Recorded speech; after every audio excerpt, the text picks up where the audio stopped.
네, 저희 지난 2년간 학원 교습소와 같이 코로나19로 인한 방역 수칙 준수 요청에 저희가 성실 협조하였으나 손실보전금 지급 대상에서 제외된 개인 과외 교습자들이 오늘 목소리를 내기 위해서 개인 과외 교습자 연합을 만들었습니다. 저희는 오늘 이 집회에서 행정명령 이행서 발급을 거절하는 교육부를 규탄하는 한편 서명서 및 면담 요청서를 조의원 서울시 교육감에게 전달할 예정입니다.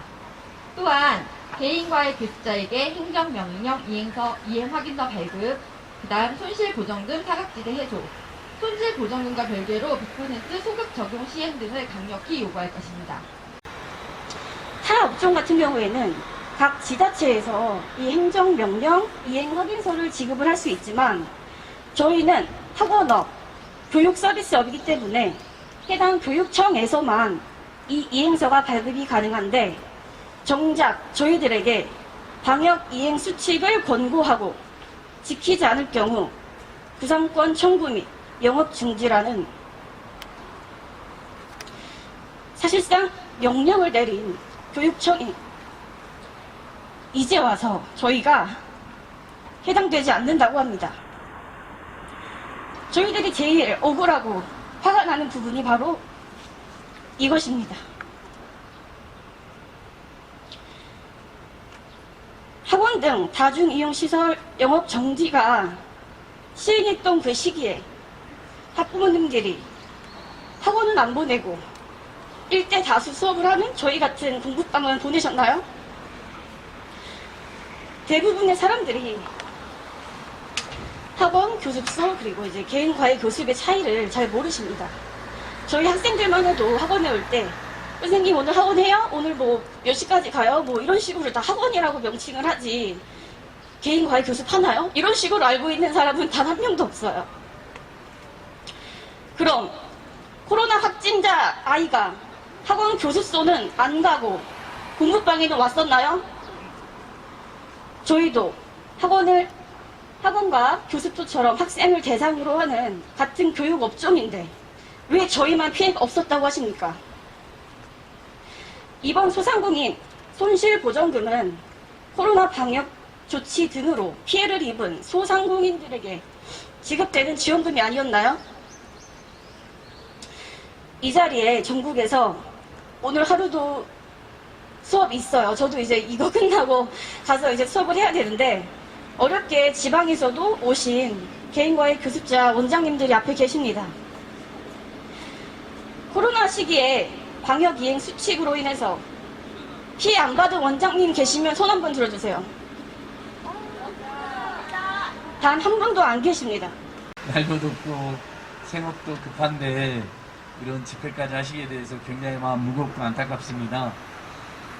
제대로 된 정부나 제대로 된 정치라면 사실 명령이나 권고나 그 엄중한 상황에서는 거의 다 동일하게 받아들이셨고 또 그렇게 협력하신 거잖아요.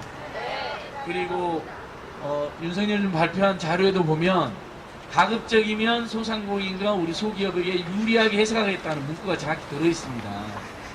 지금 문제가 되고 있는 이 매출 감소 기준 때문에 100만 명 안팎의 소상공인, 그 특고 프리랜서 노동자분들이 지금 무참하게 떨어지고 있는데 그 문구에 보면 가급적이면 소상공인에 유리하게 해석하겠다 분명히 나와 있는데 우리 개인 공과학 선생님들만 대거 탈락한 게 아니고 이제 매출 감소 기준 때문에 탈락하는 분들 보면 너무너무 억울한 분들이 많은데 배우자가 아파가지고 일 좀 못했다가 그나마 이제 좀 건강이 회복되니까 일 좀 했더니 매출이 좀 늘어났는데 영업이익은 늘지도 않았는데 매출이 조금 뭐 10원, 20원 늘었다가 탈락하신 분들, 반찬 가게 하는 분들 보면 원자재가 급상승했잖아요 최근에.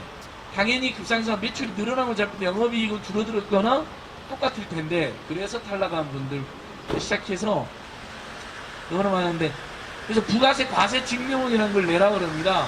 그 내면 분명히 유리하게 해석한다 그러면 상반기 하반기도 검토해주고 여러 다 검토해줄 줄 알았는데 상반기는 상반기끼리만 비교를 하더라고요. 하반기는 하반기끼리 비교해가지고 그것 때문에 탈락하신 분이 또 굉장히 많습니다.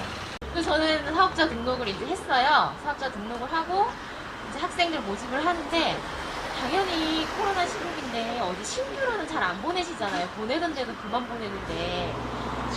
그래도 어쨌든 시작을 해서 뭐 아름아름 해가지고 몇 명씩 모으고 했는데, 아시다시피 제가 작년 하반기 개업이니까 기교 기준이 11월과 12월이에요. 그래서 11월에 다시 코로나가 위드 코로나 때문에 엄청 터졌잖아요. 그래서 11월에 애들이 막 거의 절반이 못 왔거든요.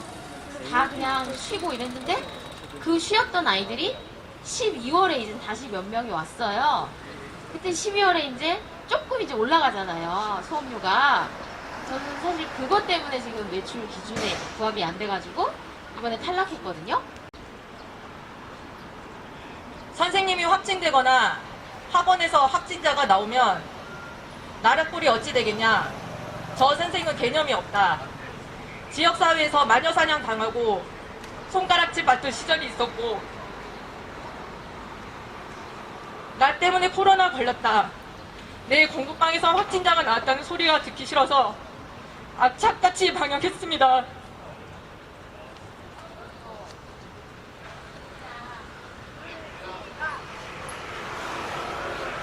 더구나 70 넘으신 친정 아버지와 함께 살기 때문에, 내 아이들도 있는 곳이기 때문에 학생들 손이 닿는 물품은 시간마다 소독하고, 공기 전염을 막기 위해 한여름에도 에어컨을 틀어놓고 창문을 열었습니다. 코로나 핑계대고 몰래 여행 다니는 학생들에게도 원비 2월 돈을 차감해 주었습니다. 가족 릴레이 확진으로 한 달씩 못 나온 학생들도 원비 2월 했습니다. 그동안 가족 행사도 참석이 어려웠고 참석해도 마스크 내리지 않았습니다. 저만 혼자 유난 떤다는 소리도 감내했습니다.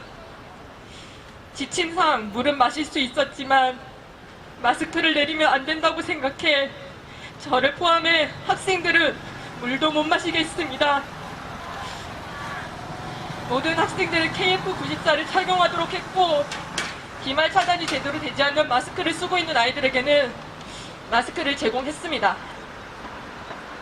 체온을 재는 기계, 소독제, 이 모든 방역 물품도 교육청 지원 없이 자비로 충당했습니다. 다른 곳은 지원 받을 때 서러웠지만 그래도 학생들을 위한 것이라며 애써 마음을 잡았습니다. 정부의 방역수칙 준수를 위해서 오시는 학부모님들도 만류하고 학생들 문도 닫고 이렇게 이제 철저하게 준수했다 이렇게 말씀하셨는데, 결국 정부가 국민들에게 방역 정책을 하고 있으니까 협조를 요청한 거잖아요. 정부 정책으로 준수를 요구했던 사안들인데, 대한민국은 법치 국가입니다. 예, 그리고 또 그 국가가 지켜야 될 법의 최상위 법은 헌법이고요. 근데 헌법에서는 국민에게 정부 정책의 필요에 따라서 국민의 재산권을 제한할 수는 있지만, 그 제한을 하면은 그에 따른 정당한 보상을 해야 된다고 헌법에서 규정되어 있습니다.